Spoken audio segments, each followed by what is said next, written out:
Hello, हाय, कैसे हैं आप लोग? बताइए। उम्मीद करती हूँ सब लोग स्वस्थ होंगे, अच्छे होंगे, अपना ख्याल रख रहे होंगे और पढ़ाई लिखाई भी कर रहे होंगे। आज हम लोग यूथ प्रैक्टिस सेट 72 करेंगे। 71 पहले हो चुका है और मैं बता दूं यूथ में जो है 720 पेज हैं जो मैं बुक लेकर पढ़ाती हूँ। मैं नई बुक में कितने पेज हैं मैं उसकी जिम्मेदार नहीं हूँ। जो मैं बुक लेकर पढ़ाती हूँ उसमें 720 पेज हैं और 720 में से मैंने 308 पेज कंप्लीट करवा दिए हैं। आज 309वें पेज से मैं पढ़ाने वाली हूँ। ठीक है, तो प्लीज़ इस तरह की कमिटमेंट मत किया कीजिए कि आप यूथ पूरा नहीं करवा पाएंगी। पहला कारण। दूसरा कारण ये है, मैंने किसी से पैसा नहीं ले रखा कि मैं अगर करवा नहीं पाऊंगी तो आपको मुझे पैसे वापस करने पड़ेंगे। तो इसलिए अगर आपको किसी से कुछ चीज़ चाहिए तो आपको थोड़ा सा विनम्र होना पड़ता है।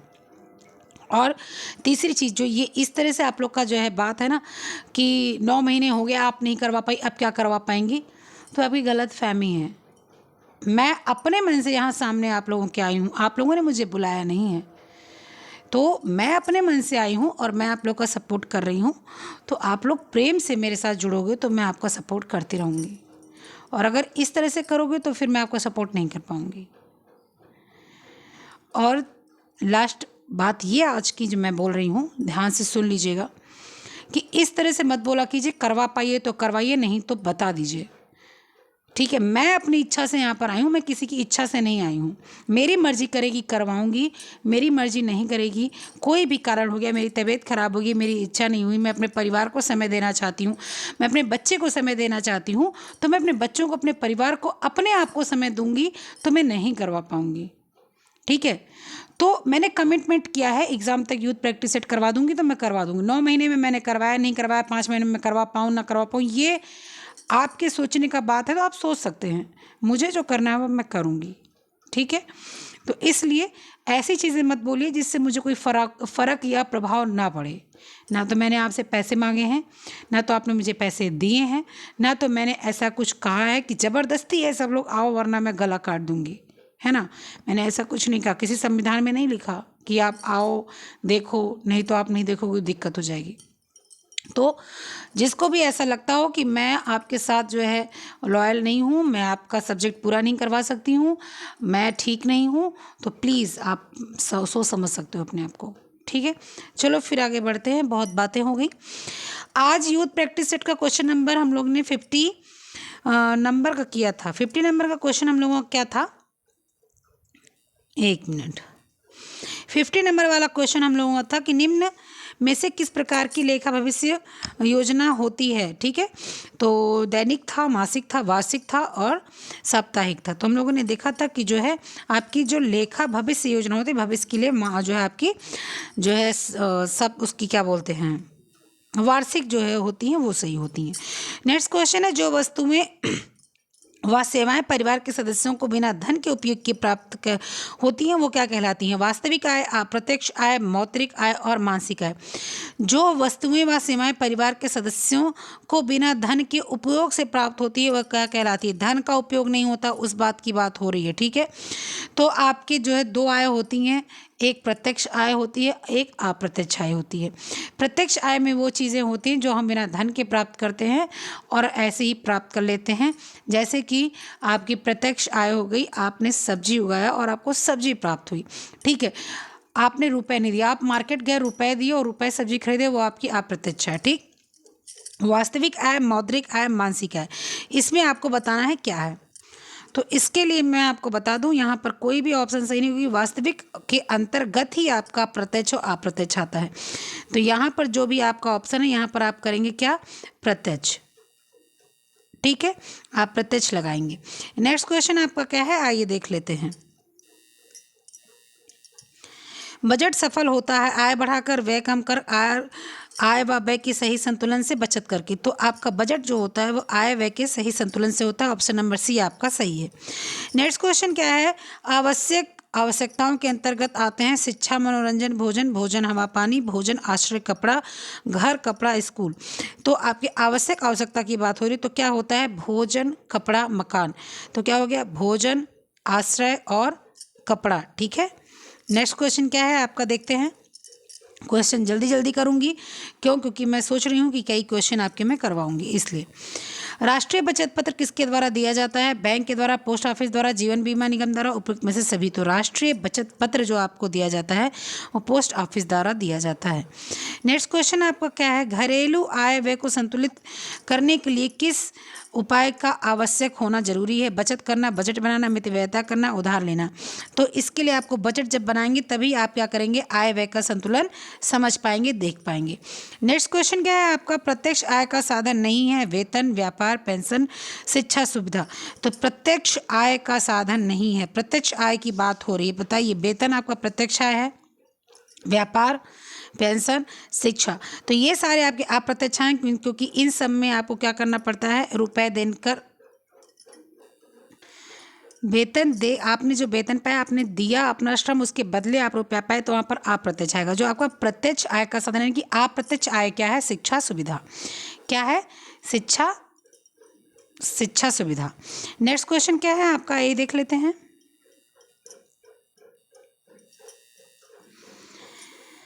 आय बढ़ने के साथ धनी वर्ग किस व्यय का प्रतिशत कम हो जाता है? शिक्षा का, मनोरंजन का, स्वास्थ्य का, इनमें से सभी। आय बढ़ने के साथ धनी वर्ग पर किस व्यय का प्रतिशत कम हो जाता है?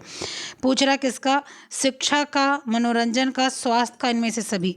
तो जब आय बढ़ती है तो आपकी क्या होती है? सब, अगर यहाँ भोजन होता तो भोजन की बात आ जाती, भोजन नहीं है तो आप क्या लिखेंगे कि स्वास्थ्य, मनोरंजन, शिक्षा, सभी। क्योंकि भाई रुपया हमारा 1 करोड़ कमा रहे हैं तो क्या उसके हिसाब से थोड़ी ना खर्चा होता है। नेक्स्ट क्वेश्चन क्या है? बैंक के खातों के प्रकार हैं बचत खाता तथा आवर्ती खाता, निश्चित अवधि जमा खाता, चालू खाता, इनमें से सभी। तो बैंक खाता आपका क्या है? इनमें से सभी। नेक्स्ट क्वेश्चन क्या है आपका? ये देख लेते हैं। वर्तमान आय का वर्तमान उपभोग व्यय का आधिक्य को बचत कहा जाता है। यह उक्ति है किसने, मतलब उक्ति मतलब किसने कहा है? किंग्स ने, गुड्डे की, यंग की, यंग मतलब होता है युंग, युंग होता है, युंग लिखा जाता है, इनमें से किसी की नहीं। तो ये किसकी होती है? तो ये आपकी किंग्स ने लिखा है। किससे? किसने? किंग्स ने। ठीक है। नेक्स्ट क्वेश्चन क्या है? बचत के लिए धन का उपयोग कैसे किया जाता है? गहने खरीदना, घर को सुरक्षित रखना, कई प्रकार के लाभजनक योजनाओं, बीमा पॉलिसी लगाना। तो आपका क्या होगा कि बचत के लिए धन का उपयोग कैसे किया जाना चाहिए? गहने खरीदने से घर में सुरक्षित रखना दोनों गलत है, चोरी करने का डर होता है। कई प्रकार के लाभजनक योजना, बीमा पॉलिसी में लगाना। तो ये दोनों ऑप्शन आपका क्या होना चाहिए? सही होना चाहिए, ये दोनों, सी और डी। नेक्स्ट क्वेश्चन क्या है? बजट सफल होता है आय व्यय के सही संतुलन से, व्यय कम, आय बढ़ाकर, बचत करके। तो आय व्यय के सही संतुलन से क्या हो जाता है? आपका बजट सफल हो जाता है। नेक्स्ट क्वेश्चन क्या है आपका? ये देख लेते हैं। पारिवारिक सदस्यों के लिए सिलाई और बुनाई करने वाली एक पत्नी उदाहरण इसकी वास्तविक प्रत्यक्ष आय, वास्तविक अप्रत्यक्ष आय, धन आय, आत्मिक आय। पारिवारिक सदस्यों के लिए सिलाई और बुनाई करने वाली एक पत्नी किसका उदाहरण है? तो अब एक पत्नी, मेरे मान लीजिए मैं अपने घर वालों के लिए सूट सिल रही हूँ या मैं अपने बच्चों के लिए जो है फ्रॉक बना दे रही हूँ, तो ये क्या है? ये एक प्रत्यक्ष आय है। मतलब कि मैं अपने पैसों को बचा ले रही हूँ, उन्होंने मेरा सिलाई बचा ले। क्योंकि अभी एक ब्लाउज सिलवाना हो तो 400 रुपये लगता है, 410, 420, 440 ऐसे ब्लाउज सिलाई जा रहा है, 380 इसी रेट चल रहा है। मैंने ब्लाउज सिल दिया तो क्या हो गया? मेरे सारे पैसे बच गए। तो क्या हो जाएगा? प्रत्यक्ष आय, वास्तविक प्रत्यक्ष आय। ठीक।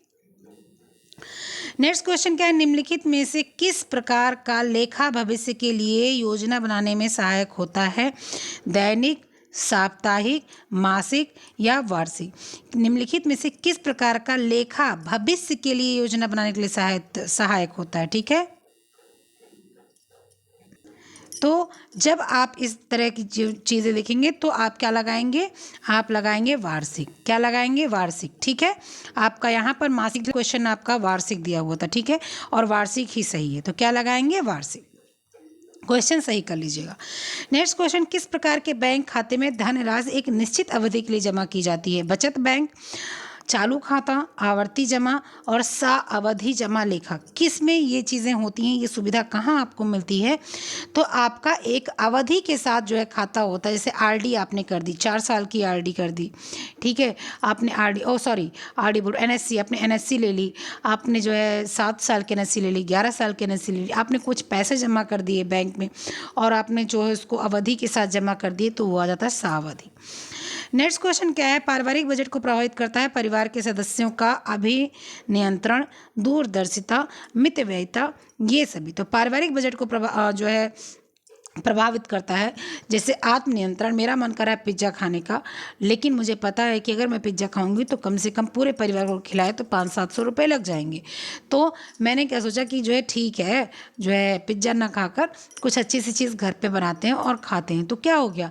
ये आत्मनियंत्रण हो गया। दूरदर्शिता, मैंने सोचा दूर की, चलो ठीक है, पैसा क्यों नुकसान करना, मैं तो बेहतर, ये सारी चीज़ें।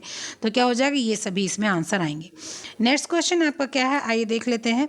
निर्धन वर्ग की अपेक्षा धनी वर्ग पर भोजन का प्रतिशत कितना होता है? अधिक होता है, समान होता है, कम होता है, प्रभावित होता है? निर्धन व्यक्ति की अपेक्षा आपका जो धनी वर्ग होता है, भोजन का प्रतिशत व्यय कितना होता है, ठीक है। तो जब निर्धन व्यक्ति का भोजन देखा जाएगा, आप एंजल का उपभोग नियम आपने देखा होगा, ठीक है। तो आपको पता है कि गरीब आदमी 100 रुपये अगर एक दिन में कमाता है तो वो करीब 50 रुपये खाने में खर्च करता है। अमीर आदमी अगर 10,000 एक दिन में कमाता है तो वो खाने में कितना ज़्यादा 200-300 रुपये खर्च करेगा। तो क्या होता है? कम होता है, ठीक है। तो क्या हो जाएगा इसका ऑप्शन? कम। नेक्स्ट क्वेश्चन आपका क्या है, ये देख लेते हैं। बचत का सही विनियोग है, बचत का सही विनियोग क्या है? ब्याज का धन देना, ब्याज पर धन देना, कोई वस्तु खरीद कर रखना, बचत पत्र खरीदना, बचत खाते में जमा करना। तो जब ऐसी बात आ जाए ना, तो दो चीज़ें हो सकती हैं। दोनों आपके ऑप्शन क्या हो सकते हैं? एक तो सबसे पहला बचत पत्र खरीदना, दूसरा बचत खाते में जमा करना। बचत पत्र आप खरीद सकते हैं, आप LIC जमा कर सकते हैं, आप कुछ भी जमा कर सकते हैं। अगर आपका बचत पत्र खरीदना नहीं हो तो बचत खाते में जमा करना हो सकता है, लेकिन बैंक में बहुत अधिक रुपए नहीं जमा करना चाहिए। इसलिए ऑप्शन नंबर आपका सी बिल्कुल सही जाएगा। नेक्स्ट क्वेश्चन क्या है? बैंक एक संस्था है कैसी? सरकारी, अर्ध सरकारी, व्यवसायिक, इनमें से कोई नहीं। तो बैंक एक व्यवसायिक संस्था है। किस प्रकार से? कि जब हम उससे बैंक से लोन लेते हैं तो जो रुपए आपने जमा कर रखा है उस रुपए को जब मैं लोन मांगने जाती हूँ तो वही रुपए उठाकर बैंक मुझे देती है। फिर मैं अपने जो है रुपए जमा करती हूँ तो बैंक वही दूसरों को देती है। तो बैंक एक व्यवसायिक संस्था है, ठीक है। नेक्स्ट क्वेश्चन क्या है? बचत का प्रमुख प्रयोजन है भविष्य के आवश्यक और आकस्मिक व्यय के लिए, मनोरंजन के लिए, विलासात्मक आवश्यकता पूर्ति के लिए, सुख प्राप्ति के लिए। तो जो आपका बचत का योजना होता है वो भविष्य के आवश्यक आकस्मिक व्यय के लिए। नेक्स्ट क्वेश्चन क्या है? डाकघर में आवर्ती जमा खाता कितने वर्ष के लिए खोला जाता है? 1, 3, 2, 5। आवर्ती जमा खाता की बात हो रही है, ठीक है। तो जो आपकी आवर्ती जमा खाता होता है ये आपका 5 वर्ष के लिए होता है, लेकिन मैं एक चीज़ यहाँ पर बताऊंगी आपको कि अब ये अवधि बढ़ाकर 7 वर्ष कर दी गई। तो ऑप्शन नंबर तो फिलहाल यहाँ पर आप डी लगा दो, लेकिन अब ये 7 वर्ष कर दी गई है, पहले 5 वर्ष था। नेक्स्ट क्वेश्चन क्या है आपका, ये देख लेते हैं। गिफ्ट चेक की न्यूनतम धनराशि कितनी होती है? 11 होती है, 21 होती है, 50 होती है, 100 होती है। तो मैं आपको बता दूं आप लोग को, बहुत लोग सोचते हैं, कहते हैं नहीं नहीं ऐसा नहीं हो सकता, नहीं नहीं ऐसा नहीं। आप किसी को सबसे कम रुपए कितना देते हैं? अगर किसी के यहाँ जन्मदिन पड़ गया, पूजा पड़ गया, ऐसा कुछ, तो 11 रुपये। सबसे अधिक तो माना ही नहीं जाता। आप 5 लाख एक दे दो, आप 5 करोड़ एक दे दो, वो अलग सी बात है, लेकिन सबसे कम 11 रुपये। यहाँ 50 और 100 की बात हुई तो 50-100 की बात नहीं हुई, क्योंकि यहाँ पर 51 होता, 101 होता, फिर कुछ बात बन सकती थी, और वैसे भी सबसे कम 11। नेक्स्ट क्वेश्चन क्या है आपका, ये देख लेते हैं। भविष्य निधि योजना, जीवन बीमा निगम आदि के संचित धनराशि का उपयोग किया था आकस्मिक संकट में, सामाजिक प्रतिष्ठा में, मनोरंजन हेतु, राष्ट्रीय विकास कार्यों में। तो आप सबको पता आकस्मिक संकट में। नेक्स्ट क्वेश्चन क्या हो जाएगा, आइए देख लेते हैं। व्यय को प्रभावित करने वाला कारक है परिवार के सदस्यों की संख्या, रहन सहन का स्तर, गृहिणियों की योग्यता और कुशलता, उपरोक्त सभी। तो यहाँ पर उपरोक्त सभी है। कैसे? परिवार के बहुत सदस्य होते हैं तो रुपए ज़्यादा खर्च होते हैं, रहन सहन का स्तर बहुत अप होता है तो भी रुपए ज़्यादा अच्छे से खर्च होते हैं। गृहिणी अगर योग्य नहीं होती है, अगर वो कुशल नहीं होती है, उसने 1 किलो मान लो पनीर ले आई और 4 सदस्य वो सारा पनीर बना दी, उसमें मटर नहीं डाली, तो क्या हुआ? सारे पनीर खत्म हो गए, है ना। लेकिन 1 किलो पनीर आ गया तो उसने आधा किलो पनीर इस टाइम बनाया मटर डाल के अच्छे से, बढ़िया स्वादिष्ट, उसको लोग खाए, फिर आधा किलो पनीर वो कल बना रही है। ये क्या होता है, गृहिणी की कुशलता होती है। बर्तन मांजने वाली, आप दिन भर वॉकिंग कर रहे हो, आप बर्तन नहीं धुल रहे हो तो क्या हो जाता है, आपके पैसे बर्बाद करने वाली बात हो गई। आप कपड़े नहीं, आप दिन भर मोबाइल चला रहे हो, शॉर्ट्स देख रहे हो, आप कपड़े नहीं धुल रहे हो, आप कपड़े नहीं प्रेस कर रहे हो, तो आप धुलने के लिए, प्रेस करने के लिए बाहर देते हो, तो गृहिणी आकुशल मान देते, आकुशल है ही वो गृहिणी, तो क्या हो गया, ये आकुशलता का प्रमाण है, इसलिए उपरोक्त सभी। नेक्स्ट क्वेश्चन क्या है आपका, बजट का मुख्य उद्देश्य क्या होता है, आय व्यय का अनुमान, व्यय अधिक करने की व्यवस्था, कीमती वस्तुएं खरीदने का उपाय, उपरोक्त में से कोई नहीं। तो बजट का उद्देश्य होता है कि आय और व्यय का अनुमान लगाया जाए। नेक्स्ट क्वेश्चन क्या होता है आपका, ये देख लेते हैं।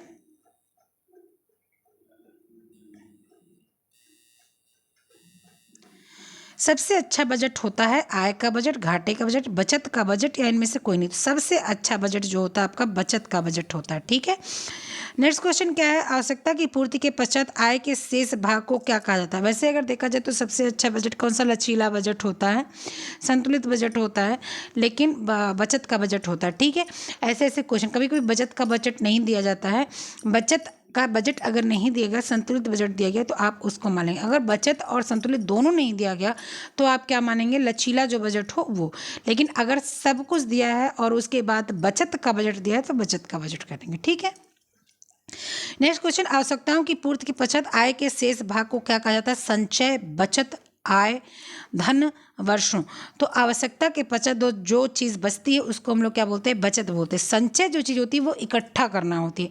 संचय मतलब मैंने खाते में रुपए का संचय किया, मैंने खाते में जमा करके रुपए को इकट्ठा किया, वो संचय हो गया। लेकिन मैंने महीने का, मेरे पति ने मान लीजिए मुझे 10,000 रुपये दिए, बोले महीने का खर्चा निकाल दो, मैंने महीने का खर्चा निकाल कर उसमें से 1,000 रुपये बचा ली, तो वो बचत होती है। नेक्स्ट क्वेश्चन क्या है आपका, ये देख लेते हैं। आय का वह भाग जो आवश्यकता की पूर्ति के पश्चात शेष बचता है, जिसे भविष्य के लिए उत्पाद कार्यों में लगाया जा सकता है, वह क्या कहलाता है, निसंचय, बचत, आय, व्यय। तो आय का वह भाग जो आवश्यकता की पूर्ति के पश्चात बचता है, उसको हम लोग अपने भविष्य के उपयोग के लिए लगा लेते हैं, वो आपका क्या हो जाता है, वो आपका हो जाता है बचत। यहाँ पर संचय नहीं, निसंचय लिखा हुआ है, निसंचय। अगर संचय होता तो शायद संचय हो जाता, लेकिन यहाँ निसंचय लिखा हुआ है, तो इसलिए क्या करेंगे, हम लोग बचत पर लगाएंगे। नेक्स्ट क्वेश्चन क्या है आपका, ये देख लेते हैं। पारिवारिक बजट बनाने से अर्थशास्त्रियों को लाभ क्या है, मतलब पारिवारिक बजट बनाने से अर्थशास्त्री क्या लाभ दिखाते हैं। जनता की आय की जानकारी होती है, जनता के कर देने की क्षमता की जानकारी होती है, ठीक है, जानकारी वो का खत्म कर दीजिएगा। सरकार को प्रत्यक्ष अथवा अप्रत्यक्ष कर लगाने के संबंध में जानकारी होती है, उपर्युक्त सभी, ठीक है। तो क्वेश्चन का आंसर बताएं। तो पारिवारिक बजट जब बनाते हैं, अर्थशास्त्री बनाते हैं, तो अर्थशास्त्रियों को क्या लाभ है, सरकार को क्या लाभ है, तो सारी जितनी भी इसमें चीज़ें दी गई हैं, सारी चीज़ों की लाभ होते हैं सरकार को। नेक्स्ट क्वेश्चन क्या है, आवश्यकता पूर्ति के लिए जो है आवश्यक क्या है, साधन, योग्यता, इसके बाद में क्या है, भोजन, और लास्ट में क्या है, इनमें से सभी। तो क्या है, आवश्यकता पूर्ति के लिए क्या आवश्यक है, साधन है, योग्यता है, भोजन है, इनमें से सभी है। तो आवश्यकता पूर्ति के लिए साधन की आवश्यकता होती है, ठीक है, आवश्यकता पूर्ति के लिए साधन की आवश्यकता होती है, अयोग्यता, भोजन और सभी की बात नहीं मानी जाएगी, ठीक है। नेक्स्ट क्वेश्चन आपका क्या है, आइए देख लेते हैं। पारिवारिक बजट बनाने से खर्चों में कटौती हो जाती है, आमदनी का सही उपयोग होता है, परिवार के सदस्यों को संतुष्टि मिलती है, उपरोक्त में से सभी। तो पारिवारिक बजट बनाने से आमदनी जो होती है उसका सही उपयोग कहाँ पर किया जा सकता है, कहाँ पर किया है, ये पता चलता है। गृहिणी द्वारा बचत करने का उद्देश्य क्या होता है, महंगी वस्तुओं को खरीदना, अपनी शान को सुरक्षित रखना, भविष्य को सुरक्षित बनाने के लिए, उपरोक्त में से सभी। तो महंगी गृहिणी द्वारा बचत करने के उद्देश्य क्या होते हैं, भविष्य को सुरक्षित करने के लिए। नेक्स्ट क्वेश्चन क्या है आपका, एंजिल के अनुसार जैसे जैसे आय बढ़ती है वैसे वैसे क्या होता है, भोजन पर व्यय प्रतिशत बढ़ जाता है, भोजन पर कुल व्यय बढ़ जाता है, भोजन पर व्यय का प्रतिशत मात्रा में घटता जाता है, भोजन पर व्यय सामान्य रहता है। तो जैसे जैसे आय बढ़ती है वैसे वैसे क्या होता है, भोजन पर व्यय प्रतिशत मात्रा में घटता जाता है। नेक्स्ट क्वेश्चन क्या है, व्यक्तियों को राहत के दृष्टिकोण से निम्न में से कौन अन्य से भिन्न है, व्यक्तियों को राहत के दृष्टिकोण से निम्न में से कौन सा भिन्न है। राष्ट्रीय बचत पत्र, सार्वजनिक भविष्य निधि, इंदिरा विकास पत्र, इनमें से सभी। ठीक है, तो आपको बताना है ऐसा क्या है। तो आपका जो है राष्ट्रीय बचत पत्र और सार्वजनिक भविष्य निधि जो होती है और इंदिरा विकास पत्र जो होता है, इसमें से इंदिरा विकास पत्र जो है वो अलग है। ठीक है, और आपका राष्ट्रीय बचत पत्र और सार्वजनिक भविष्य निधि आपकी एक ही समान की चीज़ें हैं। ठीक है, बचत पत्र खरीदते हैं और सार्वजनिक भविष्य निधि है आप उसको लेते हैं और जो है आप क्या करते हैं उसमें पैसे जमा करते हैं या कटवाते हैं। नेक्स्ट क्वेश्चन आपका क्या है, एक व्यक्ति के लिए सबसे असुरक्षित चेक होता है यात्री चेक, वाहक चेक, अकाउंट पेई चेक, इनमें से कोई नहीं। तो सबसे जो आपका खतरनाक चेक होता है वो आपका वाहक चेक होता है। ठीक है, और साथ साथ यात्री चेक भी आपका खतरनाक चेक ही होता है। ठीक है, तो यहाँ पर आपका क्या हो जाएगा, आपका यहाँ पर क्या हो जाएगा, यहाँ पर दोनों चेक की मैं बात कर रही हूँ। यात्री चेक जो होता है इसमें भी अगर गुम हो जाता है वो चेक तो ये नुकसानदायक हो जाता है। ठीक है, और वाहक चेक होता है ये भी थोड़ा सा जो है घबराए वाला चेक होता है, अगर ये गुम हो गया तो ये समस्या क्रिएट कर सकता है। ठीक है, सबसे बढ़िया चेक होता है जो अकाउंट पे ही होता है, इसमें क्रॉस 2 लाइन की ऐसे क्रॉस तिरछी ऐसे बनी होती है, वो अकाउंट सबसे सुरक्षित होता है। ठीक है, तो आपका क्या हो जाएगा, आपका वाहक चेक यात्री चेक दोनों की बात हुई, सबसे असुरक्षित चेक हैं वो दोनों। नेक्स्ट क्वेश्चन आपका क्या है ये देख लेते हैं। मौद्रिक आय है प्रत्यक्ष आय, अप्रत्यक्ष आय, नियमित आय, वास्तविक आय। तो आपकी जो मौद्रिक आय है वो अप्रत्यक्ष आय है। ठीक है, मौद्रिक आय का मतलब होता है अप्रत्यक्ष आय, इसमें प्रत्यक्ष आय लगा हुआ, प्रत्यक्ष आय गलत है। वास्तविक आय के 2 प्रकार होते हैं, एक अप्रत्यक्ष आय, अप्रत्यक्ष आय। अप्रत्यक्ष आय वो आय होती है जो चीज़ें हम पैसा दे के लेते हैं वो चीज़ें, और प्रत्यक्ष आय वो होती है जिसमें हम लोगों ने पैसा नहीं दिया तो हमने वो चीज़ पाई। मौद्रिक, एक मिनट, मौद्रिक आय, अच्छा सॉरी, मौद्रिक आय पूछी जा रही है। मौद्रिक आय का मतलब होता है कि आपने मुद्रा पाई है, आपने मुद्रा पाई तो आपने श्रम दिया और आपने मुद्रा पाई तो वो प्रत्यक्ष आय में आती है। ठीक है, आपने श्रम देके आपने जो चीज़ें पाई हैं, आपने श्रम देके रुपए मिला है आपको, तो मुद्रा आपकी क्या हो जाएगी, प्रत्यक्ष। अगर आपने सामान दिया होता, ठीक है, और आपने जो है पैसा दिया होता और सामान लिया होता तो आपकी वो अप्रत्यक्ष आय होती। आपने पैसे दिए हैं और सामान पाए हैं तो आपकी अप्रत्यक्ष आय। आपने पैसे दिए हैं और आपने पैसे नहीं खर्च किए और सामान लिए हैं तो आपकी अप्रत्यक्ष आय। और आपने जो है कोई भी अपने धन अपनी चीज़ों का अपना आप क्या बोलते हैं श्रम दे दिया है और इसके बदले आपको वेतन या मेहनताना मिल रहा है तो आपको क्या मिल जाएगी, वो प्रत्यक्ष आय हो जाएगी। नेक्स्ट क्वेश्चन आपका क्या है ये देखते हैं। कम दूरी की दुकान से छोटी मात्रा में बार बार सामानों तथा साबुन खरीदने को क्या बोलते हैं, सुविधाजनक सामान, दुकानदारी सामान, विशेषज्ञता सामान, उपयुक्त में से कोई नहीं।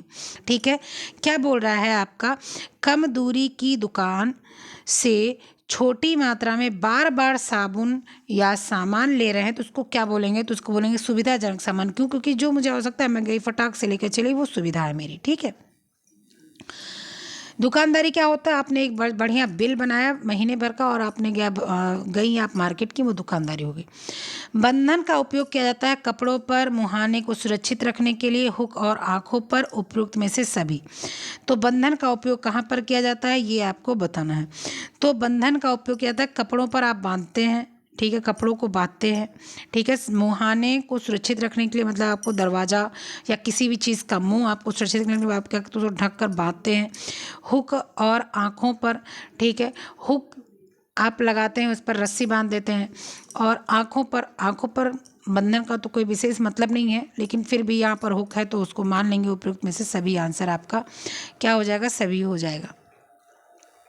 नेक्स्ट क्वेश्चन क्या है, आयकर निम्न प्रकार का कर है, अप्रत्यक्ष कर, मनोरंजक कर, विकास कर, प्रत्यक्ष कर। आयकर किस प्रकार का कर है, आयकर किस प्रकार का कर है बताएं।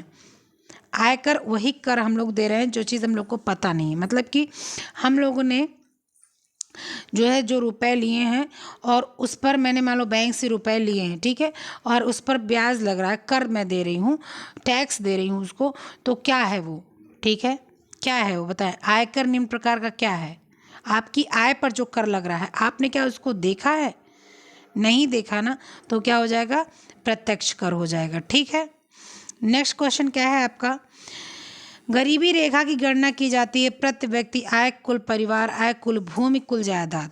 ठीक है। गरीबी रेखा की अगर बात होती है तो आपकी प्रति व्यक्ति की कितनी आय है इसको भी देखते हैं, आपकी पारिवारिक आय कितनी है इसको भी देखते हैं, आपकी भूमि कितनी है इसको भी देखते हैं, आपकी जायदाद कितनी है इसको भी देखते हैं। तो गरीबी रेखा की जब गणना की जाती है तो प्रति व्यक्ति आय, कुल भूमि, कुल पारिवारिक आय, कुल जायदाद, सारी चीज़ें देखकर हम लोग क्या करते हैं, गरीबी रेखा की गणना करते हैं। नेक्स्ट क्वेश्चन क्या है आपका, ये देख लेते हैं। स्टॉक रजिस्टर में विवरण होता है उपलब्ध सामग्रियों का सूचीपरक विवरण, स्रोत, बीजक, क्रय की गई सामग्रियों की सूची। तो स्टॉक रजिस्टर में विवरण किया जाता है क्रय की गई सामग्री जो होती है उसकी सूचियों की। नेक्स्ट क्वेश्चन क्या है आइए देख लेते हैं। एंजल ने निम्न का बजट में कोई प्रावधान नहीं रखा। तो एंजल ने, आपको पता होगा कि आय का, व्यय का, बचत का मूल्यांकन का, तो एंजल ने बचत का कोई मतलब नहीं रखा, इसीलिए उनके जो बजट को सब लोग मान भले लेते हैं लेकिन बचत का उन्होंने कोई विवरण नहीं किया, इसलिए उसको निम्न श्रेणी का बजट मानते हैं। नेक्स्ट क्वेश्चन क्या है, जैसे जैसे आय वृद्धि होती है निम्न पर होने वाले व्यय घट जाते हैं प्रतिशत में, तो कौन सा होता है, दवा, आवास, भोजन, वस्त्र। तो आपको पता है भोजन। नेक्स्ट क्वेश्चन क्या है आपका, महत्वपूर्ण आवश्यकताओं को योजना में नज़रअंदाज किया जाता है, मानसिक, लिखित, अर्धलिखित, कोई नहीं। महत्वपूर्ण आवश्यकताओं को योजना में नज़रअंदाज किया जाता है, मानसिक किया जाता है, लिखित होती है, अर्धलिखित होती है या कोई नहीं होती है। तो आपको पता है कि जब हम महत्वपूर्ण आवश्यकताओं की योजना बना रहे होते हैं तो मानसिक योजना को ध्यान में नहीं रखते कि हमें जो चाहिए उस प्रकार से मानसिक योजना, मेरा मन संतुष्ट होता कि नहीं। हम लोग लिखते हैं चीज़ों को, हम लोग नहीं भी लिखकर चीज़ों को मंगाते हैं, लेकिन हम लोग मानसिक चीज़ों के लिए कोई ध्यान नहीं देते हैं। तो ऑप्शन नंबर आपका क्या हो जाता है, मानसिक। नेक्स्ट क्वेश्चन आपका क्या है, अब्राहम मैस्लो की बात हो रही है कि हायरार्की ऑफ नीड्स, ठीक है, हायरार्की ऑफ नीड्स, आवश्यकताओं का पदानुक्रम, ठीक है, को उचित अनुक्रम में व्यवस्थित करना है। उचित अनुक्रम क्या है उसको आपको बताना है, शारीरिक सुरक्षा, शारीरिक, सामाजिक सुरक्षा, आत्मसम्मान, स्वप्रतिष्ठीकरण, ठीक है। तो सबसे पहले आप क्या करेंगे, सबसे पहले करेंगे आपको शारीरिक होना चाहिए, शारीरिक के बाद में आप क्या करेंगे, ठीक है, बताएं। शारीरिक के बाद में आपका शरीर वाला हो गया, तो सुरक्षा भी आपको चाहिए, आपने सुरक्षा ले ली। सुरक्षा के बाद में आप क्या करेंगे, आप अब समाज में भी अपनी पहचान बनाना चाहते हैं। समाज में पहचानने के बाद में आप क्या करेंगे, आत्मसम्मान अपना आप देखेंगे, ठीक है। आत्मसम्मान के बाद में क्या करेंगे, स्वप्रतिष्ठीकरण, आप अपना प्रतिष्ठीकरण करेंगे, अपने आप को देखेंगे, मैं कहाँ पर हूँ, मैं किस योग्य हूँ, मैं किस योग्य नहीं हूँ, ठीक है। तो आपका ऑप्शन नंबर क्या चला जाएगा, 1, 3, 2, आपका ऑप्शन नंबर ए चला जाएगा, बिल्कुल करेक्ट, ठीक है। चलिए नेक्स्ट क्वेश्चन क्या है ये देख लेते हैं। Next question chapter number next 27 उपभोग एवं उपभोक्ता एवं चिन्ह से है आपका। विश्व उपभोक्ता अधिकार दिवस कब मनाया जाता है, 15 फरवरी, 15 मार्च, 15 अप्रैल, 15 मई। विश्व उपभोक्ता अधिकार दिवस कब मनाया जाता है, तो विश्व उपभोक्ता अधिकार दिवस 15 मार्च को मनाया जाता है।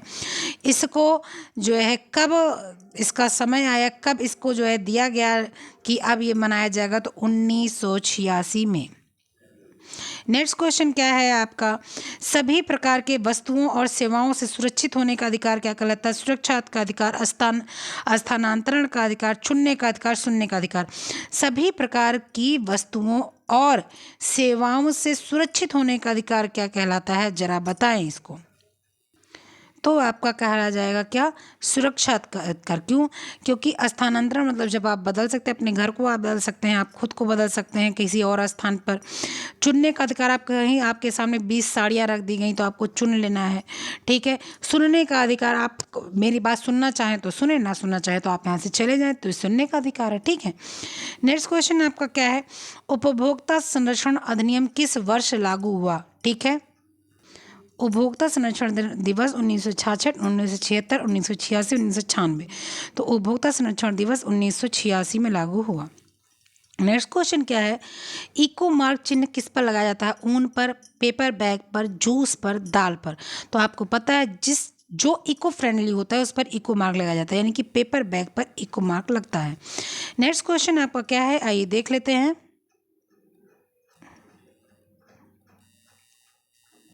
राष्ट्रीय उपभोक्ता शिकायत निवारण आयोग कहाँ स्थित है? मुंबई, बेंगलोर, चेन्नई, नई दिल्ली। तो ये आपका आ जाता है नई दिल्ली।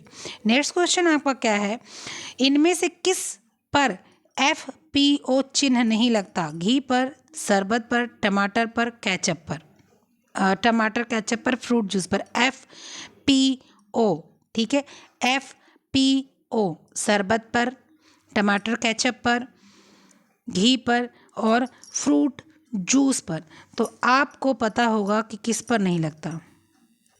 FPO फुल फॉर्म आपका FPO चिन्ह आपका कहाँ नहीं लगता है? शरबत पर, ठीक है। क्यों? क्योंकि ये फूड प्रोसेस,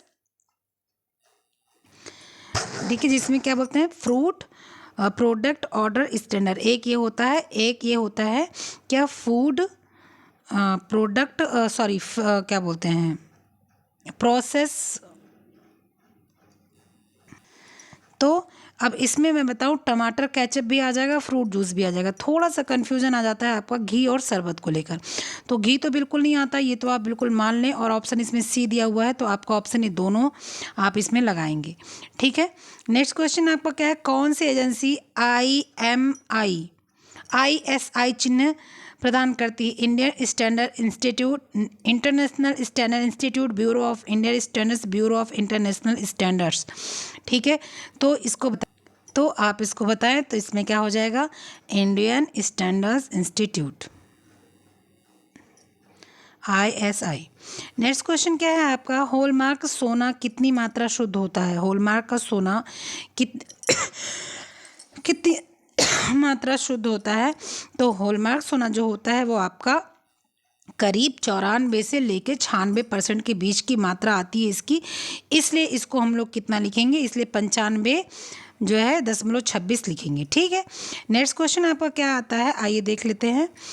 उपभोक्ता संरक्षण अधिनियम पारित हुआ था। उपभोक्ता संरक्षण अधिनियम कब पारित हुआ था? तो अभी हम लोगों ने देखा था कि उपभोक्ता संरक्षण अधिनियम पारित हुआ तो 1986 में। 1986 कब? 24 दिसंबर 1986 में। नेक्स्ट क्वेश्चन आपका क्या है? ये देख लेते हैं।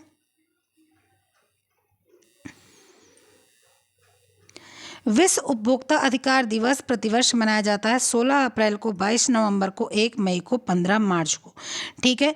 तो आपको बताना है, तो आप सब लोग को पता है, अभी हम लोगों ने पढ़ा था 15 मार्च को।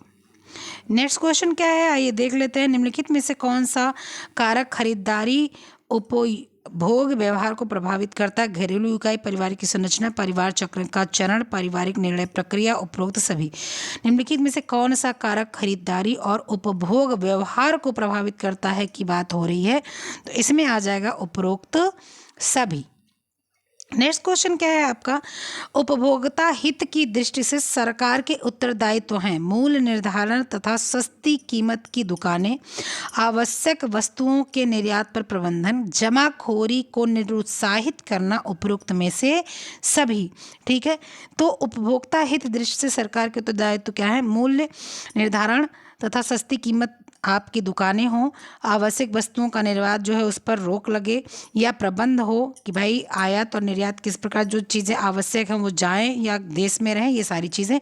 तो आपका क्या हो जाएगा? उपरोक्त सभी। नेक्स्ट क्वेश्चन आपका क्या है? वानस्पतिक पैकेट बंद खाद्य पदार्थ पर चिन्ह होता है। वानस्पतिक की बात हो रही है, ISI FPO रेड डॉट या ग्रीन डॉट, ठीक है। तो आपको पता है, अगर आपकी शाकाहारी चीज़ें हैं तो ग्रीन डॉट, अगर मांसाहारी चीज़ें हैं तो लाल डॉट, ठीक है। नेक्स्ट क्वेश्चन आपका क्या है? आइए देख लेते हैं। नेक्स्ट क्वेश्चन आपका फिर से आ गया। नेक्स्ट क्वेश्चन, उपभोक्ता संरक्षण अधिनियम 1986 का प्रारंभ और विस्तार हुआ। निम्न नियम का विस्तार यूपी एवं MP के कुछ जिलों में, भारतवर्ष के सभी जिलों में।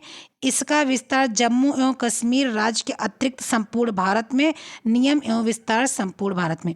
तो जब ये लगा था 2014 में, तब आपका धारा 370 खत्म नहीं हुई थी, 370 हटी नहीं थी, इसलिए जब ये लगा हुआ था तब जम्मू कश्मीर को छोड़कर पूरे भारत में। नेक्स्ट क्वेश्चन क्या है आपका, पाठ्यक्रम निर्माण का बुनियाद सिद्धांत है क्रियाशीलता का सिद्धांत, उपयोगिता का सिद्धांत, अनुभव का सिद्धांत, रुचि का सिद्धांत। तो पाठ्यक्रम निर्माण का बुनियादी सिद्धांत आपका क्या आएगा, तो पाठ्यक्रम निर्माण का आपका जो वो आ जाएगा वो उपयोगिता के सिद्धांत, कि जिस पाठ्यक्रम को हम बना रहे हैं वो उपयोगी है या नहीं है, अन्यथा बनाने से कोई लाभ नहीं। नेक्स्ट क्वेश्चन क्या है, जागरूक उपभोक्ता को बनने के लिए व्यक्ति को बिल लेना आवश्यक नहीं, विज्ञापनों से प्रभावित होना चाहिए, उपभोक्ता अधिकारों के प्रति जागरूक होना चाहिए, उपरोक्त में से कोई नहीं। तो आपका जो जागरूक उपभोक्ता बनेंगे वो उपभोक्ता अधिकारों के प्रति जागरूक होंगे। नेक्स्ट क्वेश्चन, वह व्यक्ति जो उत्पाद का क्रेता है उपभोग करता है वह कहलाता है खरीदार, उत्पादक, उपभोक्ता, दुकानदार। ठीक है, उत्पाद का क्रेता एवं उपभोगकर्ता क्या कहलाता है, आपको ये बताना है। तो उत्पाद को क्रेता मतलब खरीदने वाला, ठीक है, और उपभोगकर्ता दोनों क्या कहलाते हैं, उपभोक्ता कहलाते हैं। नेक्स्ट क्वेश्चन क्या है, क्रेता मतलब होता है खरीदना, ठीक है। नेक्स्ट क्वेश्चन, जिस जिला स्तर पर जिन उपभोक्ता शिकायतों को निपटाया जा सके उसकी राशि कम से कम कितनी, जिला स्तर की बात हो रही है, कितनी होनी चाहिए। तो जिला स्तर पर हम लोग क्या करते हैं कि जिस उपभोक्ता के लिए हम लोग करते हैं जिला स्तर पर अगर उपभोक्ता शिकायत को निपटाया जा सके तो उसकी राशि हमारी कितनी होगी, तो जिला स्तर की जो आपकी राशि होती है उसको निपटाने के लिए 20 लाख रुपए होने चाहिए, ठीक है। 20 लाख तक का आप जिला स्तर पे निपटा सकते हैं। उसके बाद आपको राज्य स्तर पे जाना होता है, उसके बाद आपको केंद्र स्तर पे जाना होता है, ठीक है। जैसे कि अगर जो है आप 20 लाख तक राज्य स्तर पर होता है, 50 लाख तक आपका 20 लाख तक जिला स्तर पे होता है, 50 लाख तक आपका राज्य स्तर पे होता है, और 50 लाख के ऊपर जितना होता है वहाँ पर आप चले जाते हैं केंद्र यानी कि सुप्रीम कोर्ट में, ठीक है। नेक्स्ट क्वेश्चन क्या है आपका, ये देख लेते हैं। नेक्स्ट क्वेश्चन,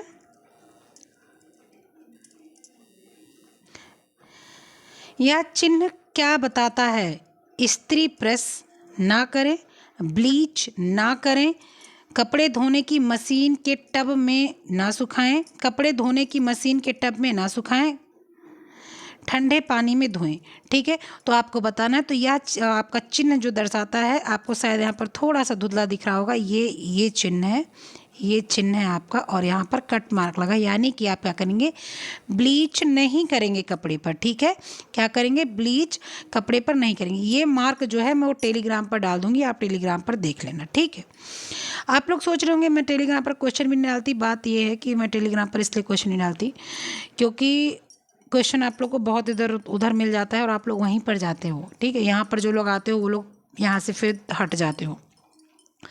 तो मैं इतना समय निकाल के जो है चीज़ें आप लोगों के लिए लाती थी, मैं वॉइस नोट लाती थी, मैं क्वेश्चंस लाती थी, बहुत कुछ लेकर आती थी, मतलब एक वन मैन आर्मी वाली हाल मैंने अपनी बनाई हुई थी। लेकिन आप लोग का मुझको 10% भी सपोर्ट नहीं मिला, ना तो किसी ने वॉइस नोट सुना, ना तो किसी ने ढंग का क्वेश्चन सॉल्व किया, ना तो लोगों ने टेलीग्राम पर लोगों को जोड़ा। मैंने ग्रुप के साथ साथ मेंबर वाले ग्रुप भी बनाए, उस पर भी लोगों ने जोड़ा नहीं किसी को। सब लोग को बस अपना फ़ायदा दिखा। किसी को ये नहीं दिखा कि थोड़ा सा मैन पावर लेके आ जाओ। दूसरों के पास आप लोग जाते हो और वहाँ पर जाके क्या करते हो, क्वेश्चन डालते हो, ये डालते हो, वो डालते हो, सब कुछ डालते हो, और मेरे किसी ने सपोर्ट नहीं किया। और उसके बाद आप लोग का जो बोलने का शैली है ना, वो भी मुझे बार बार इफ़ेक्ट करता है, मेरे मतलब हार्ट पे जो है बार बार लगता है। फिर इसलिए मैंने आप लोगों से दूरी बना ली, कि दूरी बना लूँ उचित है, क्योंकि आप लोग उसी के हित हो जिसको आप पैसे देते हो। जिसको आप पैसे नहीं देते आप उसका जो है कोई सपोर्ट भी नहीं करते हो, ठीक है। तो इसलिए मैंने थोड़ा सा इस प्रकार से मैं हो गई। आप उसको कुछ भी समझो, वो आपकी मर्जी। नेक्स्ट क्वेश्चन आओ देख लेते हैं। उपभोक्तावाद से संबंधित 4 अधिनियम दिए गए हैं, उनके अधिनियमित होने का सही क्रम बताएं। खाद्य मिलावट निरोध अधिनियम, वजन एवं माप मानक अधिनियम, अनिवार्य वस्तुएं अधिनियम, उपभोक्ता सुरक्षा अधिनियम। सबसे कहने का मतलब है सबसे पहले कौन सा आया, फिर कौन सा आया, फिर कौन सा आया, फिर कौन सा, ये आपको बताना है। तो ये आपको बताना है, तो प्लीज़ आप बताएं। तो सबसे पहले जो आपका आया है वो आपका आया है कौन सा, कि जो आपका उपभोक्तावाद से संबंधित 4 अधिनियम दिए गए हैं उनके अधिनियमित होने के सही क्रम को आपको बताना है। ठीक है, तो सबसे पहले खाद्य मिलावट अधिनियम नियम आया था। वो क्या आया था? खाद्य मिलावट अधिनियम आया था। खाद्य मिलावट अधिनियम के बाद अनिवार्य वस्तुएं अधिनियम आया था। अनिवार्य वस्तुएं अधिनियम के बाद में आया था आपका क्या? अनिवार्य अधिनियम वस्तुओं के बाद में आया था वजन एवं माप अधिनियम आया था। वजन माप अधिनियम के बाद में ये आया था। यानी कि आपका पहला, दूसरा और ये ऑप्शन नंबर ए बिल्कुल करेक्ट है। बढ़ जाते हैं नेक्स्ट क्वेश्चन पर। उपभोक्ता विवाद समन्वय फोरम को संचालित करने वाला अधिनियम कौन सा है? तो ये कौन सा है? भारतीय मानक ब्यूरो अधिनियम, उपभोक्ता संरक्षण अधिनियम, व्यापारियों पर वस्तु चिन्हित अधिनियम, प्रतिबंधित व्यापार प्रथा अधिनियम। तो इसका आपको जो आंसर होगा वो होगा बी, उपभोक्ता संरक्षण अधिनियम। नेक्स्ट क्वेश्चन कौन सा है? सूची 1 को सूची 2 में मिलान करना है। ब्रांड, प्रोसेस, चार्ट, ट्रेडमार्क, मानक। BIS शब्द, चिन्ह, पेन और पेंसिल, पिन और धागा। ठीक है, तो आपको बताना है। ठीक है, तो ब्रांड का मतलब होता है चिन्ह लगी होती, उसी चिन्ह से आप पता करते हैं किस ब्रांड का है। ठीक है, ऑप्शन नंबर 3। प्रोसेस चार्ट क्या होता है? प्रोसेस चार्ट आप पेन और पेंसिल से बनाते हैं, आपको पता चलता है। ठीक है, ट्रेडमार्क क्या होता है? ट्रेडमार्क आपका क्या है? ट्रेडमार्क आपका आ जाता है शब्द पर। ठीक है, कि किस कौन सा ट्रेडमार्क लगा है, एग्रीकल्चर का लगा है या जो है आपका इको फ्रेंडली लगा है। ठीक है, और मानक जो आ जाता है वो मानक आपका है BIS। ठीक है, ये आपका ऑप्शन नंबर बिल्कुल सही है। और बढ़िए आगे। नेक्स्ट क्वेश्चन आपका क्या है? आइए देख लेते हैं। सूची 1 को सूची 2 में मिलाना है। पूरी की गई मांगें, उपयोग किए संसाधन, लक्ष्य समायोजन।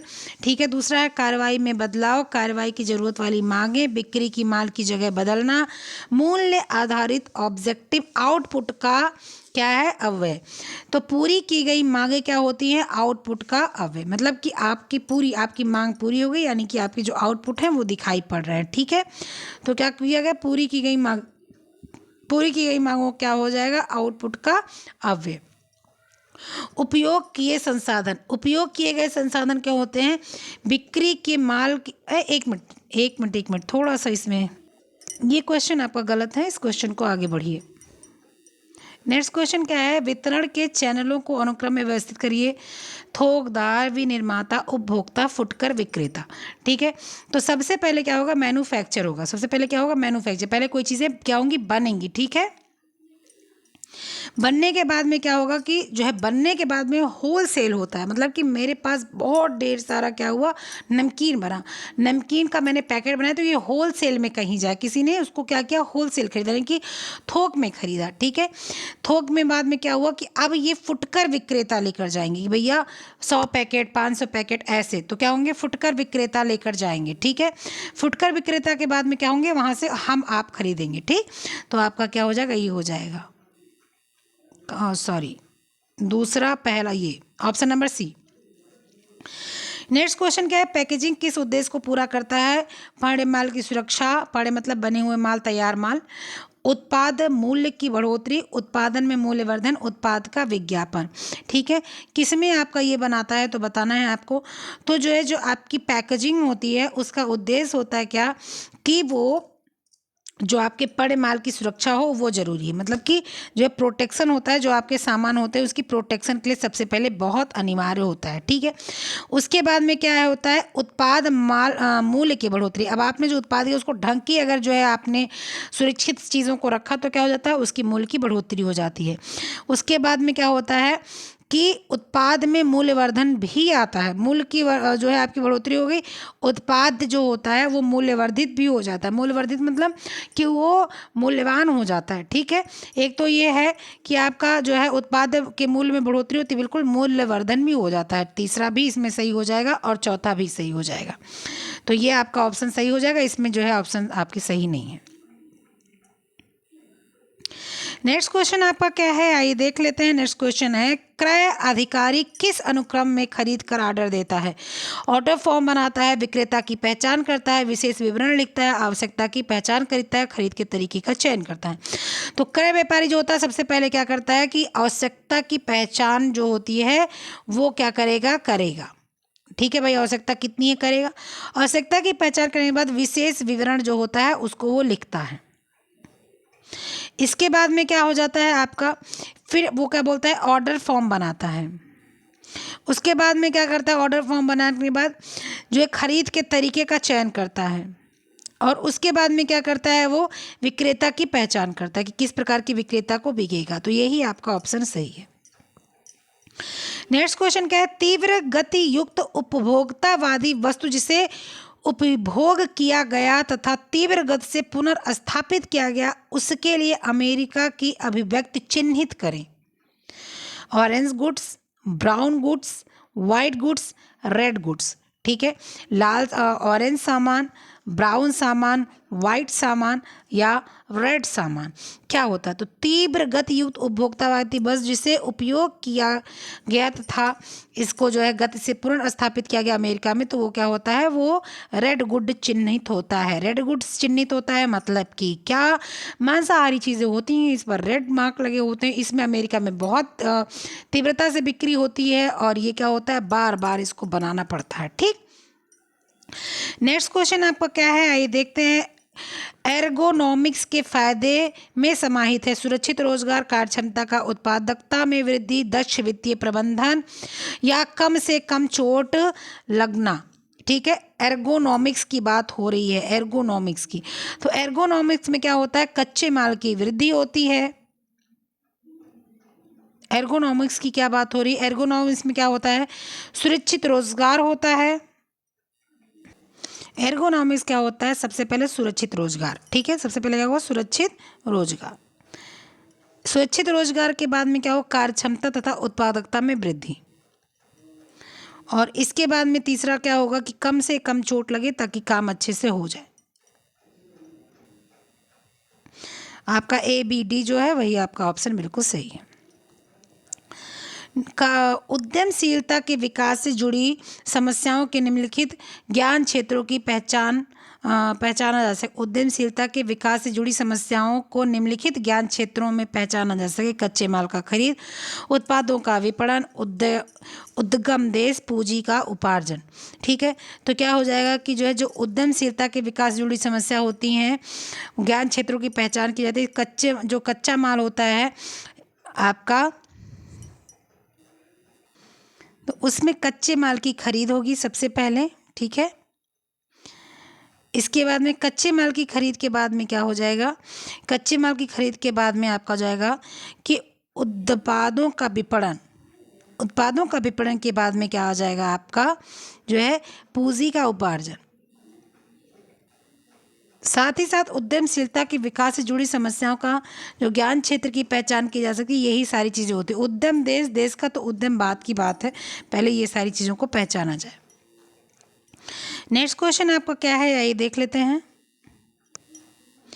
उपरोक्त पदों को समय योजना से उचित क्रम व्यवस्थित कीजिए। समयानुक्रम से निर्धारित सभी मदों को लचीले तथा अनम्य कार्यों के समूह के तहत सूचीबद्ध करें। संतुलन में जरूरी संपूर्ण प्रकलित समय तथा संपूर्ण उपलब्ध समय को साथ लगाएं। योजना को लिखें। प्रत्येक कार्य प्राप्त करने के लिए सही सही अनुमान लगाएं। ठीक है, तो ये आपका उपरोक्त पदों को समय योजना बताना है। तो सबसे पहले आप क्या करेंगे कि सभी मदों को लचीला तथा अनम्य कार्य समूह के तहत सूचीबद्ध करें। ठीक है, उसके बाद में आप क्या करेंगे, प्रत्येक कार्य प्राप्त करने के लिए सही से अनुमान बताएंगे। उसके बाद में आप क्या करेंगे, संतुलन में जरूरी संपूर्ण प्राकलित समय संपूर्ण उपलब्ध समय को साथ लगाएं। इसके बाद में आप क्या करेंगे, समयानुक्रम निर्धारित करेंगे। इसके बाद में क्या करेंगे, योजना लिखेंगे। यही आपका सही है, प्लीज़ मिला लीजिएगा। नेक्स्ट क्वेश्चन क्या है कि सूची 1 में दिए गए सूची 2 को मिलान करना है। Eco mark, hall mark, SI mark, egg mark. मैंने बहुत पहले ये क्वेश्चन बताया था, और जितने लोग यहाँ पर देखने वाले हैं ये क्वेश्चन मुझे सब लोग बताएंगे। इको मार्क कहाँ लगता है, हॉल मार्क कहाँ लगता है, SI मार्क कहाँ लगता है, एग मार्क कहाँ लगता है, ये सारी चीज़ें आप लोग मुझे बताएंगे। नेक्स्ट क्वेश्चन क्या है आपका, आइए देख लेते हैं। निम्नलिखित में से कौन से स्वैच्छिक उपभोक्ता संगठन में सम्मिलित हैं? PIL या CGSI या VOICE या कट्स यानी कि CUTS। ठीक है, मैं यहीं पर उसको भी लिख देती हूँ जो दूसरे पेज पर था। क्या? PIL।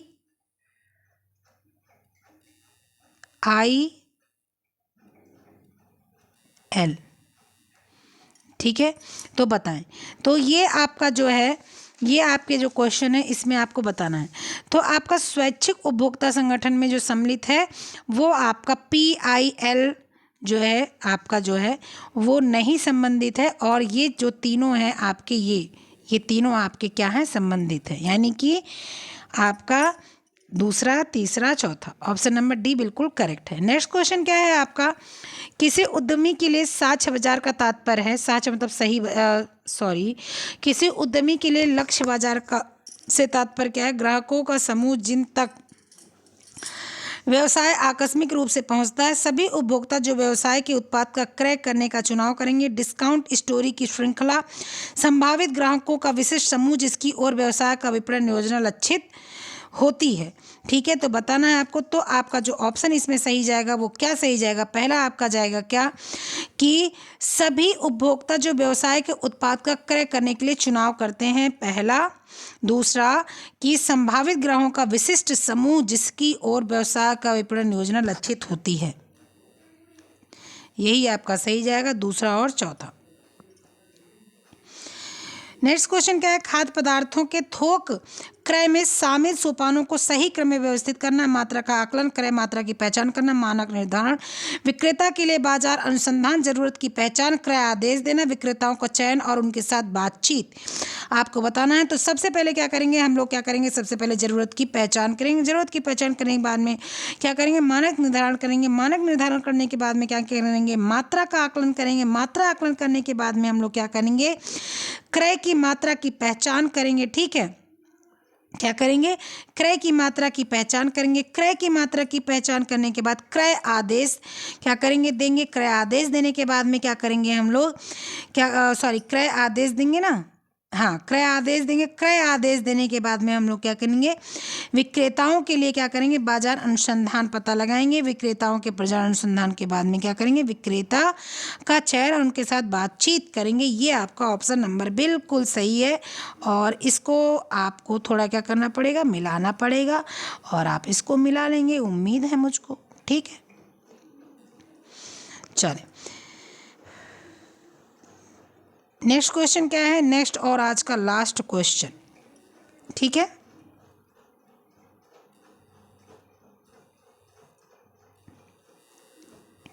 नेक्स्ट क्वेश्चन है और आज का लास्ट क्वेश्चन है।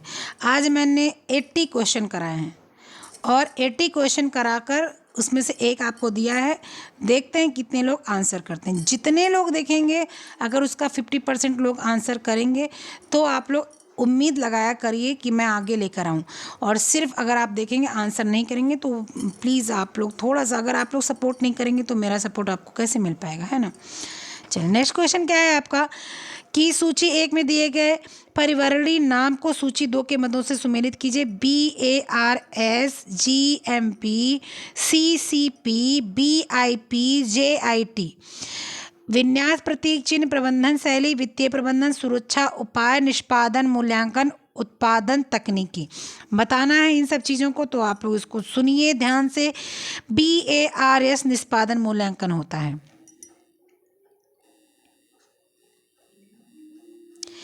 इसके बाद में GMP क्या होता है? उत्पादन तकनीक होती है। CCP क्या होता है? सुरक्षा उपाय होता है। BIP क्या होता है? BIP वित्तीय प्रबंधन। JIT क्या होता है आपका? तो JIT प्रबंधन शैली।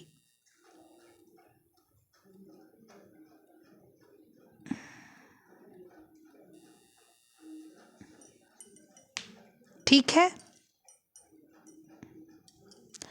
आपका EFDCB, आपका ये आंसर सही है। तो आंसर कौन सा है देख लेते हैं, क्या है? EFDCB, option number B. तो आज हम लोगों ने 80 क्वेश्चन किया।